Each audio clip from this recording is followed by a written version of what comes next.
শক্তিশালী ছিল তারা কিন্তু চলে গেছে, আমিও আপনার চলে যাব। এই জন্য শক্তির বাহাদুরি শেষ করেন, শেষ করে মসজিদে ঢুকেন, আল্লাহ আল্লাহ রাসূলের কথা বলেন। আমি আমার বক্তব্য, এখানে হুজুররা আছে, ইমাম সাহেব হুজুর আছে, মৌলানা মুখলেস সাহেব আছে, তারা সংক্ষিপ্ত কথা বলবো।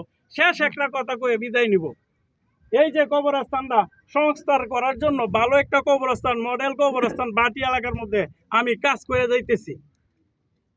আমার কাছে বর্তমানে বিদেশি বলতেছি কেন, যুবকরা অনেক আছে দিকে লেগে বলতেছি তোমরা এই কবরে শুইতে হবে, আমারও শুইতে হবে। আমার হাতে 70,000 টাকা বর্তমানে আইছে। আপনারা দেখছেন আমি বিদেশি একটা লাইভ করছিলাম, এই লাইভ হওয়ার পরে আমার কাছে বর্তমানে 74,050 টাকা আইছে।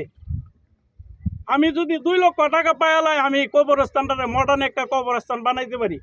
এই কবরস্থানও যদি যায় কেউ, কয়েকদিন আগে 2টা কবর ভাঙ্গা পড়ছে, একটা কবর ভাঙ্গা পড়ছে যখন তখন লাশ উঠে আরেক কানো দাফন দিতে হয়েছে। আপনারা যারা কবরে যাইবেন কবরের পাশে দাঁড়াইতে পারবেন না, দাঁড়াইলে কিন্তু এটাও ভাঙ্গা পড়বে। এই জন্য আপনাদের কাছে আমার একটাই অনুরোধ, আল্লাহর রস্তে আপনারা আমার 2 লক্ষ টাকা দেন, দিলে আমি কবরস্থানের একটা ভালো কবরস্থান বানাইলে যাতে আমার বাবার লাশ, আমার লাশ আবার যাতে দুয়ারে আরেকটা কবর না করতে হয়। আমার কমিটি আছে, প্রত্যেকটা বংশ থেকে আমরা একটা কমিটি আছে, সবাই আমার কাছে বিশেষ করে দেখেন গা পিঞ্জরার মধ্যে রং দেওয়া হয়েছে, এই 2-3 দিনের ভিতরে গেটের মধ্যে রং করা হবে। এটা হলো আমাদের বাড়িটা মজবুত করার জন্য।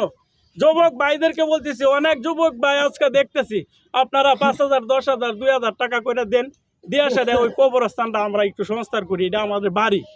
আমি আমার বক্তব্য, আমি মরণ পর্যন্ত যাতে আপনাদের খেদমত করতে পারি এবং কবরস্থানের আমার সভাপতি বানাইছি এলাকাবাসী, আমি যাতে দায়িত্ব পালন করতে পারি, একটা টাকা যাতে আল্লাহ তাআলা আমার ভিতরে না যায়, সবাই আমার এই তৌফিক আল্লাহ তাআলা দান করুক।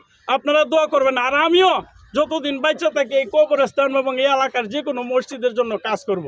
এবং আমার মরণটা যাতে শাহাদাতি মরণ হয়, সবার কাছে দোয়া চাই। আপনারা দোয়া করবেন তো?